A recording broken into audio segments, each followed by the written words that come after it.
पंजाब मुकाबला हारी, हैदराबाद मुकाबला जीती है। दोनों टीमें देखें तो 5 मुकाबलों में एक टीम हैदराबाद जीती, 3 मुकाबले पंजाब 2 जीती है। और पंजाब का इस साल का अगर प्रदर्शन उठा के देखेंगे तो शायद वो पहला मैच देखें दिल्ली के खिलाफ जीत जाते हैं, इसी मैदान पे जीतते हैं, जीत से शुरुआत करते हैं टूर्नामेंट की। दूसरा मैच आज आरसीबी के सामने वो भी शायद जीत सकते थे। तीसरा मैच आप जाएंगे शायद ऐसा लगा कि वो लखनऊ के सामने भी जीत सकते थे। आखिरी मैच जाएंगे गुजरात से बड़ा अच्छा मुकाबला जीत के आए हैं। तो ओवरऑल शाम को जो मुकाबला हुआ वो हैदराबाद को भी शायद हरा सकते थे, क्योंकि 180 82 83 का टारगेट उतरने वाला T20 में टारगेट नहीं था। आप power play with the bat बहुत खराब खेले हैं, खासकर आप बैशो की साथ बात करते हैं, नहीं चल रहे हैं उस फिगर में बैशो। देखिए बैशो के पास T20 की एबिलिटी है, वो T20 के अच्छे प्लेयर हैं, वो विस्फोटक अंदाज में बैटिंग करते हैं। पर इस साल आप देखें कह सकते हैं बतौर ओपनर या बतौर उस पेस पे बैटिंग नहीं कर रहे हैं वो। भले वो इंग्लैंड के लिए जाके कुछ भी करें, लेकिन शिखर धवन ने भी निराश किया। नंबर 3 पे आपने देखें जो इम्पैक्ट प्लेयर के तौर पर आप लगातार खिला रहे हैं प्रिंस सिमरन सिंह को, उन्होंने भी निराश किया। तो टॉप 3 विकेटें फिर आपने जल्दी खो दी। हैदराबाद क्या करती थी कि हैदराबाद की पहले बैटिंग आती है और हैदराबाद के बाद बड़े बड़े पावर हिटर होते हैं कि यार ट्रेविस हेड क्या करेंगे। अब शेख भी अलग रोल में बैटिंग करते हैं। अब तो आपके पास एडम मार्करम है, हेनरी क्लासन कुछ कर जाएंगे, तो बहुत अच्छी बैटिंग आपके पास है। और T20 के कई बड़े धुरंधर आपके पास हैं। लेकिन पहली गेंद पे कह सकते हैं ट्रेविस हेड को जीवनदान मिलता है। कास्को रबादा कहते हैं यार मुझे नहीं पता लगा है कि नहीं लगा, खुद देख लो। उसके बाद वो जीवनदान मिलने के बाद भी शिखर ने अच्छा कैच लिया, उनको पहली सफलता मिल जाती है। ओवरऑल कह सकते हैं अभिषेक भी अच्छे दिख रहे थे, जब उन्होंने शायद हाथ खोलने शुरू किए उसके बाद वो आउट हो जाते हैं। नंबर 3 पे कह सकते हैं एडम मार्करम आए, पहली गेंद खेली कबर की दिशा में, दूसरी गेंद पे वो आउट हो जाते हैं। 3 विकेटें आप पावर प्ले में ले लेते हैं हैदराबाद जैसी टीम की। अब लगा कि यार हैदराबाद उस गति से तो शायद नहीं भाग पाएंगे जिस गति से शायद वो मुंबई के सामने भागे थे, या यूं कह सकते हैं KKR के सामने बड़ी अच्छी फाइटिंग टोटल थी। और हैदराबाद ने भी अगर आप देखें इस टूर्नामेंट में अब तक जो मुकाबले खेले, गुजरात वाला अगर मुकाबला हटाते हैं तो बाकी शायद मुकाबले यूं कह सकते हैं कि पहला मैच था जो KKR से शायद वो भी शायद जीत सकते थे। लेकिन मेरा ये भी मानना है कि जिस तरह की पावर प्ले हैदराबाद ने खेला उसके बाद कह सकते हैं नीतीश रेड्डी अनफिनोमिनल प्लेयर। आप देखें बतौर चौथे गेंदबाज के रूप में गेंदबाजी करना, और बतौर बल्लेबाज देखिए जिस इंटेंट के साथ बैटिंग करी है इस बल्लेबाज ने।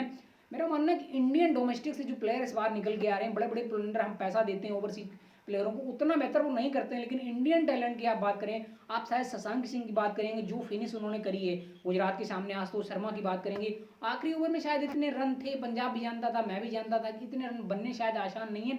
लेकिन बड़ा अच्छा मुकाबला था, पहली गेंद पे छक्का कह सकते हैं, कैच भी हो सकता था। उसके बाद 2 भाइडें आई, उसके बाद फिर छक्का आया, तो एक बड़ा संतुलित ओवर था। खैर 2 रन से मुकाबला हारे, एंड ऑफ दैट शायद मानेंगे, शिखर धवन ने माना कि शायद पावर प्ले में उतना बेहतर नहीं खेले हैं।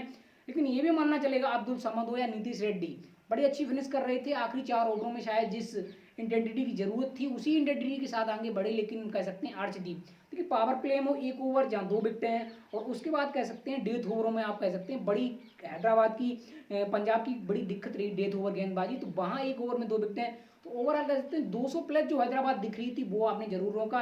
लेकिन इतना बड़ा टारगेट शायद पंजाब को भी मेरा मानना बनाना चाहिए। बदौर बल्लेबाज देखें पावर प्ले उतना बेहतर नहीं खेला। सेम करन आए हाथ खोले, सिकंदर रजा ने शायद वो काम किया। 3 विकेटें गिरने के बाद शायद उन्होंने अच्छी गति से टीम के स्कोर को कैरी करना चाहा, पर दोनों जल्दी आउट हुए। उसके बाद देखिए अब ऐसा लगा कि जब शशांक सिंह बैटिंग कर रहे थे, आशुतोष शर्मा बैटिंग कर रहे थे, और दोनों जिस सूझबूझ के साथ कैलकुलेटिव माइंड सेट के साथ खेल रहे थे, ऐसा लगा कि यार क्या आप पहले भेज सकते थे। लेकिन मेरा मानना है कल शायद जो कुछ खबरें आई हैं इसी BCCI की तरफ से हिंट आई है ऋषभ पंत या संजू सैमसन हो सकता है वर्ल्ड कप में आपके कीपर हों।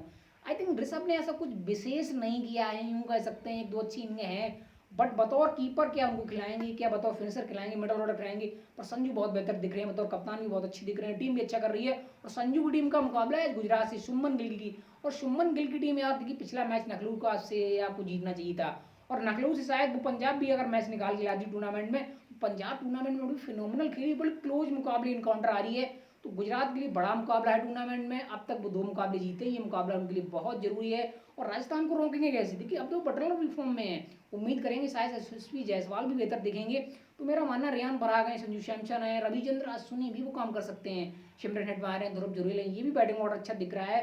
पर गेंदबाजी बहुत अच्छी दिख रही है, कुछ भी कहिए गेंदबाजी जिस हिसाब से चल रही है, खासकर मुंबई के सामने, मुंबई को जिस तरह हराया, RCB को हराया, ओवरऑल कह सकते हैं बड़ी अच्छे ट्रेंड बॉल दिख रहे हैं, नांद्रे बरकट दिख रहे हैं, संदीप शर्मा वो अच्छी कर रहे हैं, स्पिन का बड़ा अच्छा एक मतलब पुल बड़ा अच्छा है यहाँ, अश्विनी भी आपको मिलेंगे, चहल भी मिलेंगे। लेकिन दूसरी तरफ क्या करेंगे बैटिंग ऑर्डर में, क्या विलियमसन को इम्पैक्ट अभी भी गुजरात यूज करेगी, मेरा मानना मत करिए यार।